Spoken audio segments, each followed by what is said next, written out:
नमस्कार दोस्तों, welcome to study with नीलम। आज है 14 फरवरी और 14 फरवरी 2021 के सभी best top current affairs question with point two point section हम कंप्लीट करेंगे, तो वीडियो में लास्ट तक बने रहिएगा। चलिए तो शुरू करते हैं आज का लेक्चर फटाफट। पहला क्वेश्चन है हमारा, हाल ही में समाचारों में चर्चा में रही Tesla electronic car manufacturing company निम्न में से किस राज्य में अपनी पहली इलेक्ट्रिक प्लांट की स्थापना करेगी? तो राइट आंसर होगा यहाँ पर हमारा कर्नाटक। कर्नाटक के बेंगलुरु में टेस्ला बनाएगी अपनी क्या इलेक्ट्रिक कार। और आपको पता होगा टेस्ला अपनी इलेक्ट्रिक कारों के लिए ही विश्व में फेमस है, जो ये लिथियम की बैटरी का उपयोग करते हैं। और इस तरीके से अब ये भारत में भी अपने खुद की कार कंपनियों का निर्माण करेगी। कहाँ करेगी? कर्नाटक में। और कर्नाटक के जो सीएम है बीएस येदियुरप्पा, उन्हीं के द्वारा इसकी घोषणा की गई है। ओके, नेक्स्ट क्वेश्चन देखते हैं। हाल ही में निम्न में से किस भारतीय को United state national academy of engineering में अंतर्राष्ट्रीय सदस्य के रूप में चुना गया है? तो राइट आंसर होगा यहाँ पर हमारा प्रोफेसर सुधीर के जैन को चुना गया है। Indian institute of technology Gandhinagar के डायरेक्टर है ये कौन? प्रोफेसर सुधीर चौधरी। ओके, यहाँ इस जो ये संगठन है, इसमें जो प्रतिष्ठित और उत्कृष्ट इंजीनियर्स हैं, उद्योगपति हैं और शिक्षाविद हैं, उनकी एक संस्था है। और उसका जो अध्यक्ष है, अब किसे चुना गया है अंतर्राष्ट्रीय सदस्य के रूप में? किसे चुना गया है? तो प्रोफेसर सुधीर के जैन को चुना गया है। आकांक्षा अरोड़ा अभी न्यूज में बहुत ज्यादा है भाई। इन्होंने ये क्या है, यूएनओ में सिक्योरिटी है और भारतीय मूल की है आकांक्षा अरोड़ा। इन्होंने स्वयं को यूएनओ के महासचिव पद के उम्मीदवार के रूप में खड़ा कर दिया है एंटोनियो गुटेरेस के अगेंस्ट में। ओके, कमला हैरिस ये अमेरिका के 49 क्रम की उपराष्ट्रपति बनी है और पहली महिला राष्ट्रपति भी बनी है। रोहिणी गोडबोले, इन्हें भारत और फ्रांस के मध्य संबंधों को मजबूत करने के लिए ऑर्डर ऑफ फ्रांस सम्मान से सम्मानित किया गया है। ओके, तो इन्हें भी आप याद रखेंगे। नेक्स्ट देखते हैं, हाल ही में राष्ट्रीय उत्पादकता दिवस कब मनाया गया? Okay, national productivity day. मतलब किस तरीके से जो एम्प्लॉय होते हैं उनकी प्रोडक्टिविटी को इम्प्रूव किया जाए, इसके लिए ये दिवस मनाया जाता है। ठीक है, सभी कंपनियों ने अपने अपने कर्मचारियों के लिए एक प्रॉपर शेड्यूल जारी किया कि उन्हें कब प्रॉपर नींद लेनी चाहिए, कब डाइट लेनी चाहिए, कैसी डाइट लेनी चाहिए, योगा करना चाहिए, व्यायाम करना चाहिए। ओके, और किस टाइम टेबल पर उन्हें मोबाइल का यूज करना चाहिए, जिससे क्या होगा उनका कम समय भी प्रोडक्टिविटी क्या हो, उनकी ज्यादा हो। ओके, तो ये कब मनाई जाती है? हम मनाते हैं प्रतिवर्ष 12 फरवरी को। ओके, तो ये आप याद रखेंगे। और ये कौन मनाता है नेशनल प्रोडक्टिविटी डे? तो ये मनाया जाता है नेशनल प्रोडक्टिविटी काउंसिलिंग के द्वारा। ओके, नेशनल प्रोडक्टिविटी काउंसिलिंग, इसके हेड कौन है? तो इसके हेड है पीयूष गोयल। पीयूष गोयल के पास 2 मंत्रालय, रेल मंत्रालय और यहाँ पर जो नेशनल प्रोडक्टिविटी जो काउंसिलिंग है, ये आती है किस मंत्रालय के अंतर्गत? Ministry of commerce and industries के अंतर्गत। ओके, और नेशनल प्रोडक्टिविटी काउंसिलिंग का जो हेडक्वार्टर है, ये आपको मिलेगा न्यू दिल्ली में। तो ये भी आप याद रखेंगे। इसके साथ ही 12 फरवरी से 18 फरवरी के मध्य ये वीक सेलिब्रेट किया जा रहा है। क्या? National productivity week. ओके, तो ये भी आप याद रखिएगा। अब हम देख लेते हैं फरवरी के सभी इंपॉर्टेंट डे जो अभी तक हमने सेलिब्रेट किए हैं। 1 फरवरी को भारतीय तटरक्षा बल का 45वां स्थापना दिवस मनाया गया। 2 फरवरी विश्व आर्द्रभूमि दिवस, 4 फरवरी विश्व कैंसर दिवस और 4 फरवरी को ही अंतर्राष्ट्रीय मानव बंधुत्व दिवस मनाया गया। 6 फरवरी international day of zero tolerance for female genital mutilation. 8 फरवरी को अंतर्राष्ट्रीय मिर्गी दिवस मनाया गया। ये फरवरी के दूसरे सोमवार को या मंडे को मनाई जाती है। और पूर्व राष्ट्रपति जाकिर हुसैन की जयंती भी 8 फरवरी को मनाई गई। 9 फरवरी सुरक्षित इंटरनेट दिवस मनाया गया और बाबा आमटे की पुण्यतिथि मनाई गई। 10 फरवरी को विश्व दलहन दिवस मनाया गया और राष्ट्रीय कृमि निवारण दिवस मनाया गया। 11 फरवरी को international day of women and girl in science मनाया गया। 12 फरवरी को विश्व यूनानी दिवस मनाया गया और 13 फरवरी को विश्व रेडियो दिवस मनाया गया, जिसकी थीम क्या थी? New world new radio. Okay, तो ये अभी तक के इंपॉर्टेंट डे थे, याद रखेंगे आप सभी लोग। नेक्स्ट देखते हैं क्वेश्चन। हाल ही में हरियाणा स्थित अंतरराष्ट्रीय सौर गठबंधन के अगले महानिदेशक निम्न में से किसे बनाया जाएगा?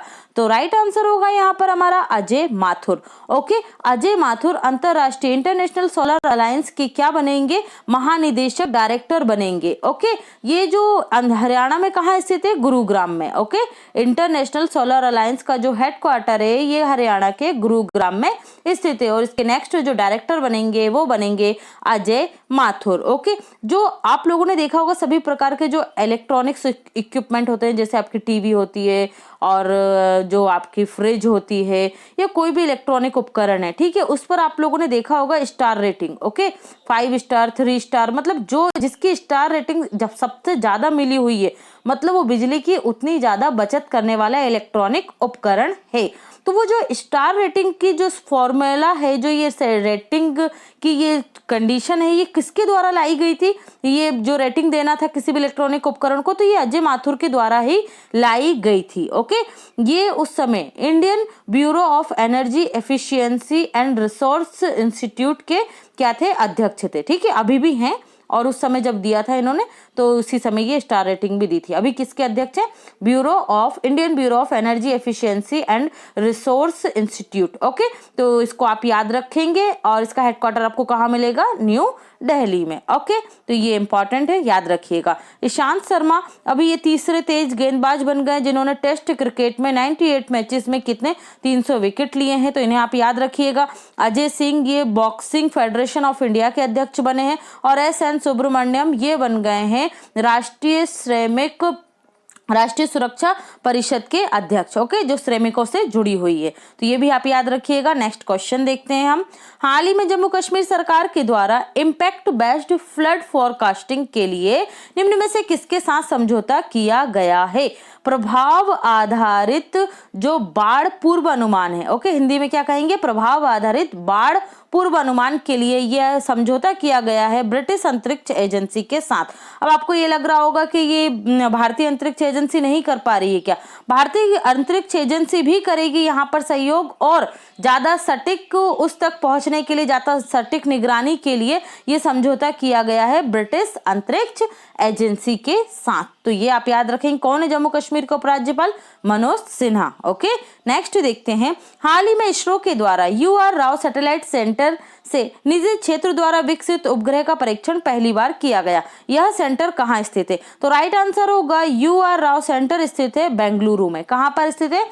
बेंगलुरु में। इसकी स्थापना कब हुई थी? 1972 में UR राव सैटेलाइट सेंटर की स्थापना बेंगलुरु में की गई थी। और इसने जो 2 सैटेलाइट लॉन्च किए हैं प्राइवेट सेक्टर के, तो वो कौन कौन से हैं? तो वो हम देख लेते हैं। स्टार्टअप कंपनियां हैं जो दोनों के उपग्रह छोड़े गए हैं, वो क्या है? स्टार्टअप कंपनियां स्पेस किड्स इंडिया और पिक्सल। ठीक है, स्पेस किड्स इंडिया और पिक्सल, ये 2 स्टार्टअप हैं जिनके उपग्रह को क्या करा है? इसरो द्वारा लॉन्च किया गया है। तो दोनों को ही आपको याद रखना है। नेक्स्ट देखते हैं।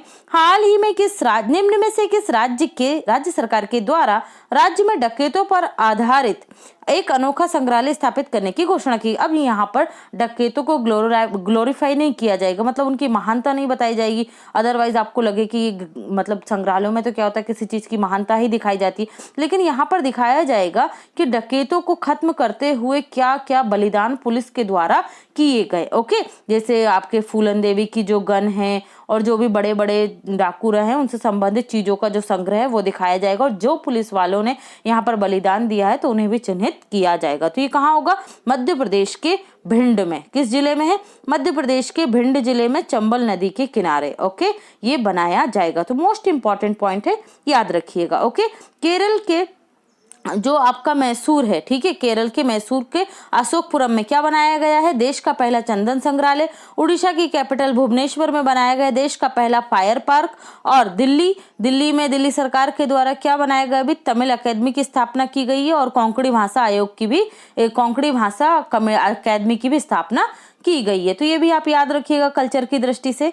नेक्स्ट है, हाल ही में फिक्की द्वारा वर्ष 2021 का बेस्ट एग्री स्टार्टअप अवार्ड से निम्न में से किसे सम्मानित किया गया है? तो राइट आंसर होगा यहाँ पर हमारा bio prime agri solution private limited को। Okay, bio prime agri solution private limited को सम्मानित किया गया है। किसने? फिक्की ने। कहाँ स्थित है ये? तो ये पुणे में स्थापित एक स्टार्टअप है एग्रीकल्चर के सेक्टर में। फिक्की का फुल फॉर्म क्या होगा? तो फिक्की का फुल फॉर्म है federation of Indian chambers of commerce and industries. Okay, FICCI की स्थापना कब हुई थी? 1927 में हुई थी इसकी स्थापना। हेडक्वार्टर आपको मिलेगा न्यू दिल्ली में। ओके, और फिक्की के अध्यक्ष अभी कौन बने? उदय शंकर बने। कौन बने? उदय शंकर। तो उन्हें भी आप याद रखेंगे। नेक्स्ट देखते हैं, हाल ही में निम्न में से किसकी जयंती को समर्पण दिवस के रूप में मनाया गया है? तो राइट आंसर होगा यहाँ पर पंडित दीनदयाल उपाध्याय जी। पंडित दीनदयाल उपाध्याय की जो जयंती है कब मनाई गई? 11 फरवरी 2021 को मनाई गई। और उसे किस रूप में मनाया गया? समर्पण दिवस के रूप में मनाया गया। पंडित दीनदयाल उपाध्याय के द्वारा अंत्योदय का सिद्धांत दिया गया था, अर्थात अंतिम पंक्ति में जो व्यक्ति है उसका कल्याण करना। ये भारतीय जनसंघ के जनरल सेक्रेटरी रहे थे 1951 से 1967 तक। ओके, और जो पंडित दीनदयाल उपाध्याय एक सामाजिक चिंतक, पत्रकार, राजनीतिज्ञ, लेखक, शिक्षाविद, वक्ता और अर्थशास्त्री भी थे। ओके, तो इन्हें आप याद रखेंगे। ओके फ्रेंड्स, अगर आप स्टडी विथ नीलम चैनल पर पहली बार आए हैं तो फटाफट से हमारे चैनल को सब्सक्राइब कर लीजिए। बेल आइकन प्रेस करना बिल्कुल ना भूलें, जिससे सभी वीडियो की नोटिफिकेशन सबसे पहले आपको प्राप्त हो। आप हमें सभी सोशल मीडिया प्लेटफॉर्म पर फॉलो कर सकते हैं, सभी का लिंक आपको डिस्क्रिप्शन बॉक्स में मिल जाएगा। और पीडीएफ के लिए टेलीग्राम चैनल को फटाफट से सब्सक्राइब कर लीजिए। वीडियो को ज्यादा से ज्यादा लाइक कीजिए, शेयर कीजिए और सब्सक्राइब करना बिल्कुल मत भूलिए। चलिए तो देखते हैं हम पॉइंट टू पॉइंट सेक्शन। हाल ही में केंद्रीय गृह मंत्री अमित शाह ने एक नई सीएपीएफ का मतलब central arm police force battalion बनाने की घोषणा की है, जिसका नाम नारायणी सेना के नाम पर रखा जाएगा। यह नारायणी सेना कूच बिहार के वॉरियर्स में सबसे ज्यादा प्रसिद्ध रही थी और उन्हीं के नाम पर क्या बनाई जाएगी? नारायणी सेना बनाई जाएगी, सीएपीएफ की एक बटालियन। ओके, हाल ही में भारतीय लघु फिल्म बिट्टू ऑस्कर के जो लघु फिल्म, छोटी फिल्मों की डॉक्यूमेंट्री जो शॉर्ट फिल्म है उसकी श्रेणी में बिट्टू फिल्म को ऑस्कर की टॉप 10 सूची में शामिल किया गया। उससे पहले आपको हम लोगों ने देखा था, अगर आप रेगुलर वीडियो फॉलो कर रहे हैं तो भारत की आधिकारिक जो सूची थी वो जल्लीकट्टू फिल्म थी और ये क्या हुई? ये आगे की श्रेणी में नहीं पहुंच पाई। ओके, फीचर फिल्म में क्या थी? जल्लीकट्टू। भारतीय मूल के आकांक्षा अरोड़ा ने स्वयं को संयुक्त राष्ट्र महासचिव के उम्मीदवार के रूप में घोषणा की है और एक ऑनलाइन अभियान भी चलाया है। Vinda करिंदकर life time achievement award वर्ष 2021 के लिए मराठी भाषा के लेखक रंगनाथ पठारे को सम्मानित किया जाएगा। कौन देती है पुरस्कार? महाराष्ट्र गवर्नमेंट देती है। ओके, याद रखिएगा। प्रथम भारत खिलौना मेले का आयोजन ऑनलाइन माध्यम से किया जाएगा। इससे संबंधित एक वेबसाइट हाल ही में लॉन्च की गई है। देश का पहला सीएनजी ट्रैक्टर जिसमें रामवट टेक्नो सॉल्यूशन और टोमोसेटो अचीले इंडिया द्वारा डीजल ट्रैक्टर को सीएनजी ट्रैक्टर में कन्वर्ट किया गया है। इसका उद्घाटन केंद्रीय मंत्री नितिन गडकरी जी के द्वारा किया गया है। हाल ही में आयोजित 12वीं फाजा अंतरराष्ट्रीय विश्व पैरा एथलेटिक्स ग्रैंड प्रिक्स के पहले दिन निमिषा सुरेशी ने स्वर्ण पदक जीता है। मोस्ट इंपॉर्टेंट पॉइंट है। ओके, मीठी क्रांति का संबंध शहद उत्पादन से है। हाल ही में समाचारों में चर्चा में रही भारतीय समुद्री शिखर सम्मेलन 2021 का आयोजन पतन पोत परिवहन और जलमार्ग मंत्रालय के द्वारा किया गया। कौन है इसके मंत्री? मनसुख मांडविया हैं। दिव्य दृष्टि 2021 भारतीय सेना की एक राष्ट्रीय सेमिनार सह वेबिनार का आयोजन किया गया है। ठीक है, उसी का नाम क्या है? दिव्य दृष्टि 2021 है। विजयनगर कर्नाटक का एक नया जिला बना है। कांग्रेस ने राज्यसभा में नेता प्रतिपक्ष के रूप में मल्लिकार्जुन खड़गे को चुना है। कहां से ये राज्यसभा सांसद? कर्नाटक राज्य से, याद रखिएगा। हाल ही में देश को स्वदेशी नेविगेशन सर्विस उपलब्ध कराने के लिए इसरो ने मैप माई इंडिया के साथ साझेदारी की है। हाल ही में इंटरनेशनल क्रिमिनल कोर्ट का नया प्रोसिक्यूटर या अधिवक्ता करीम खान को चुना गया है। इनका संबंध किस देश से? ब्रिटेन से है। कार्यकाल कितना होगा इनका? तो ये होगा 9 साल। इंटरनेशनल क्रिमिनल कोर्ट में 123 सदस्य हैं और इसका मुख्यालय कहाँ पर है? नीदरलैंड द हेग में है। ओके, याद रखना। छत्तीसगढ़ में जनजाति बहुल क्षेत्रों में पोषण आधारित कृषि को बढ़ावा देने के लिए सरकार द्वारा वर्ल्ड बैंक के साथ, यहाँ पर सरकार का मतलब है छत्तीसगढ़ सरकार और केंद्र सरकार ने मिलकर वर्ल्ड बैंक के साथ समझौता किया। इसके तहत $10 करोड़ की परियोजना पर हस्ताक्षर किए गए हैं।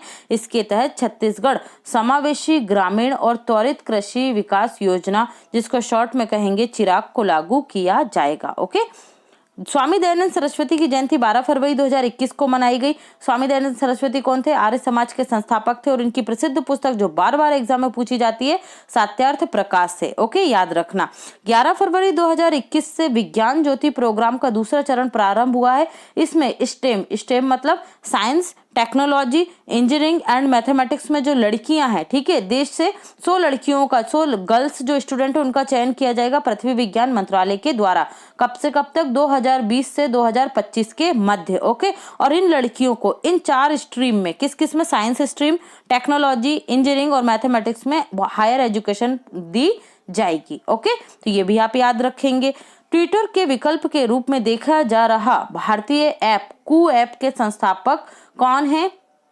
तो राधा कृष्णन है और मयंक विदावल्क हैं। ठीक है, कौन है? राधा कृष्णन और मयंक विदावल्क हैं कू ऐप के संस्थापक। ओके, ये भूलिएगा मत आप लोग। ओके, नेक्स्ट देखते हैं। हाल ही में जारी फाइनेंशियल टाइम्स द्वारा ग्लोबल एमबीए रैंकिंग 2021 में 100 कॉलेजों में विश्व के भारत के कितने कॉलेज शामिल है? 5। मध्य प्रदेश सरकार ने प्रदेश में जल क्रांति लाने का लक्ष्य क्या रखा है? 2023 रखा है। समाचारों में चर्चा में रही हड़ौती के प्रमुख स्वतंत्रता सेनानी नामक पुस्तक के लेखक कौन है? लेखक है डॉक्टर सज्जन पोसवाल। कौन है? लेखक सज्जन पोसवाल। हाल ही में थॉमस जयराज का निधन हो गया। इनका संबंध किस क्षेत्र से था? तो ये सामाजिक कार्यकर्ता थे। हाल ही में सुप्रीम कोर्ट ने आईएनएस विराट के विघटन पर रोक लगा दी है। 1980 में रॉयल ब्रिटिश नेवी ने इसे भारत को बेच दिया था। ओके, 1980 से 2017 तक ये भारतीय नेवी की सेवा में रहा और 2017 में इसे हटा दिया गया सेवा से। ओके, अब क्या हो रहा है? इसका विघटन एक कंपनी के द्वारा खरीद लिया और इससे कुछ दूसरे उपकरण बनाए जाएंगे, लेकिन याचिकाकर्ता ने बोला है कि इसे एक संग्रहालय के रूप में स्थापित किया जाए। ओके, देखते हैं क्या होता है। हाल ही में मध्य प्रदेश नगरीय विकास एवं आवास विभाग ने अपने कर्मचारियों और अधिकारियों को तकनीकी सहयोग देने के लिए आईआईएम इंदौर के साथ समझौता ज्ञापन पर हस्ताक्षर किया है। 36वीं राष्ट्रीय जूनियर एथलेटिक्स प्रतियोगिता के अंतिम दिन मध्य प्रदेश के अंडर 19 वर्ग की श्रेणी में 1500 मीटर की दौड़ में अर्जुन बास्केले और बुसारा खान ने स्वर्ण पदक जीते हैं। मध्य प्रदेश के पॉइंट ऑफ व्यू से ये दोनों पॉइंट बहुत ज्यादा इंपॉर्टेंट है, क्योंकि मध्य प्रदेश में जो अपकमिंग एमपीपीएससी का एग्जाम है और जेल पहरी के एग्जाम में वहां पर आने के चांसेस ज्यादा है। तो ये आप अच्छे से याद कर लीजिएगा मध्य प्रदेश के स्टूडेंट। ओके फ्रेंड्स, तो ये था हमारा आज का लेक्चर। आई होप आपको पसंद आया होगा, और पसंद आया है तो अपना ढेर सारा सपोर्ट हमारे साथ रखिए। ज्यादा से ज्यादा वीडियो को लाइक कीजिए, और अगर आप चैनल पर पहली बार आए हैं तो बेल आइकन को प्रेस करके चैनल को सब्सक्राइब कर लीजिए। Okay, thanks for watching and take care.